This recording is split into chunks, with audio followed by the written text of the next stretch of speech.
Vicky express में आपका स्वागत है। आज की कहानी है अलिफ लैला सिंदबाद जहाजी की कहानी। शहरजाद की कहानियों को सुनने में शहरयार को बहुत अच्छा लगता था।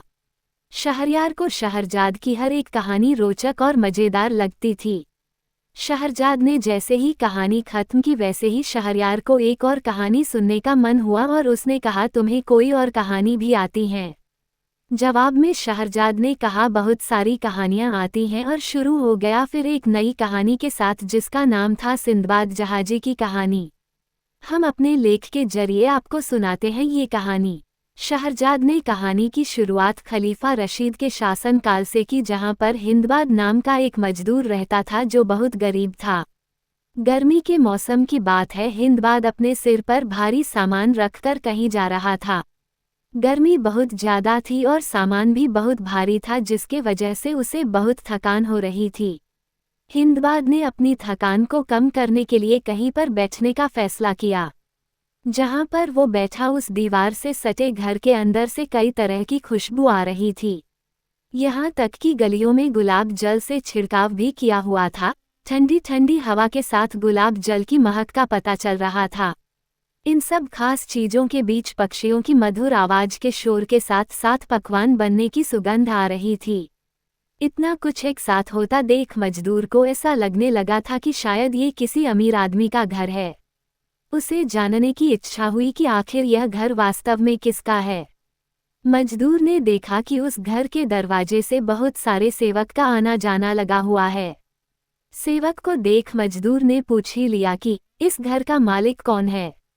मजदूर के इस सवाल से सेवक को बहुत अचंभा हुआ और सेवक ने मजदूर से कहा कि तू बगदाद का रहने वाला है, फिर भी इस घर के मालिक को नहीं जानता। सिंदबाद जहाजी का घर है ये, जो लखपति नहीं बल्कि करोड़पति हैं। घर के मालिक के बारे में जानकर मजदूर ने अपने दोनों हाथों को आसमान की तरह उठाते हुए कहा कि हे दुनिया को बनाने वाले, ये किस तरह का अन्याय है। एक तरफ रात दिन आराम की जिंदगी जीने वाला सिंदबाद है, तो दूसरी तरफ में मजदूरी करने वाला हिंदबाद, जो रात दिन कड़ी मेहनत करने के बाद बड़ी मुश्किल से अपनी पत्नी और बच्चों का पेट पाल पाता हूँ। मजदूर ने आगे कहा, हम दोनों ही इंसान हैं, क्या अंतर है हम दोनों में।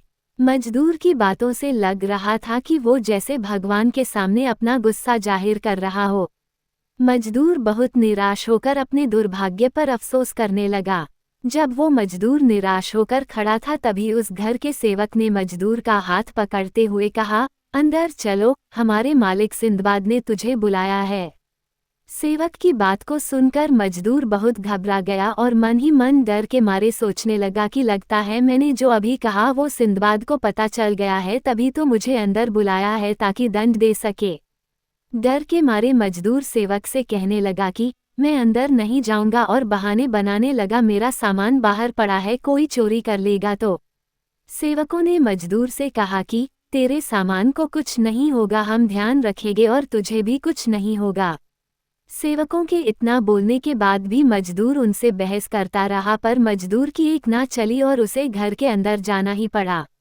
हिंदबाद यानी कि मजदूर को सेवक एक ऐसी जगह पर ले गए जहां पर बहुत सारे लोग एक साथ खाना खाने के लिए बैठे हुए थे। तरह तरह के पकवान वहां रखे थे और इन सब के साथ एक बूढ़ा लेकिन धनवान आदमी जिसकी सफ़ेद लंबी दाढ़ी छाती तक थी, वहां पर बैठा था। उस आदमी के पीछे बहुत सारे सेवक खड़े थे। मजदूर को ये सब देखकर डर लग रहा था। डर के मारे मजदूर ने उस सफ़ेद दाढ़ी वाले आदमी को सिर झुकाकर सलाम किया। वो सफ़ेद दाढ़ी वाला आदमी जिसका नाम सिंदबाद था, उसने बड़े प्रसन्नतापूर्वक भाव से उसके सलाम का जवाब देते हुए भोजन और मदिरा मजदूर के सामने रख दिया। सिंदबाद वहां बैठे सभी लोगों को देख रहे थे कि उन्होंने भोजन किया या नहीं। जब सबने खाना खा लिया तो सिंदबाद ने मजदूर को फिर से देखा। सिंदबाद ने मजदूर को ध्यान से देखते हुए कहा कि अरबी, क्या नाम है तुम्हारा? दरअसल बगदाद में जब भी किसी को आदर के साथ पुकारा जाता है तो उसे अरबी कहकर पुकारते हैं। सिंदबाद ने आगे कहा, मैं और यहाँ पर मौजूद सभी लोग तुम्हारे यहाँ आने से बहुत खुश हैं, पर मैं तुम्हारे मुंह से वो सारी बातों को सुनना चाहता हूँ जो तुमने बाहर कही थी। दरअसल सिंदबाद जहाँ बैठे थे वो हिस्सा उसी जगह से लगा था जहाँ पर मजदूर बैठा था। तभी सिंदबाद ने सारी बातें सुन ली थी। अपनी कही हुई बातों पर मजदूर को बहुत शर्म आ रही थी। मजदूर ने सिंदबाद से कहा, उस वक्त मैं थका हुआ था और बहुत गर्मी के कारण गुस्से में था।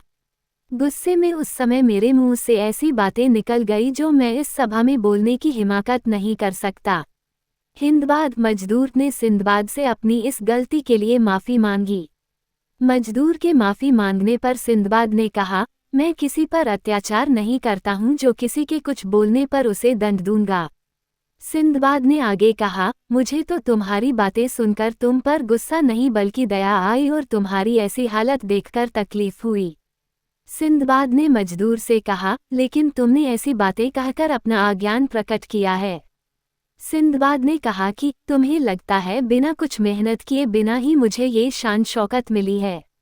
ऐसा नहीं है, मैंने बहुत सारे संकटों का सामना किया है और उन्हें झेला है, तब जाकर भगवान ने मुझे इतना कुछ दिया है।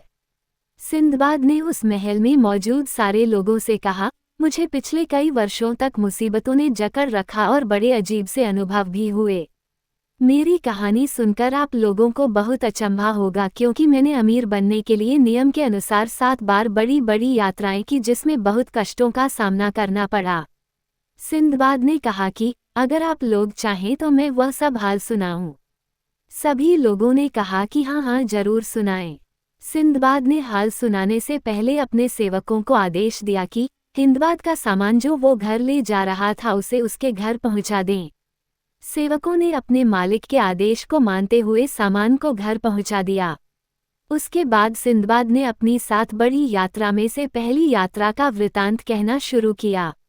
कहानी से सीख, अपने पास जो है उसमें खुश रहना सीखना चाहिए और कभी भी दूसरों के पास क्या है उसे देखकर अपनी तुलना उससे नहीं करनी चाहिए। दूसरों की सुख सुविधा को देखकर यह सोचना कि उसे बिना मेहनत किए भगवान ने सब कुछ दिया है ये गलत है और आपके अज्ञान को दर्शाता है। सुनने के लिए धन्यवाद। मेरा चैनल सब्सक्राइब करें, लाइक और शेयर भी करें। धन्यवाद।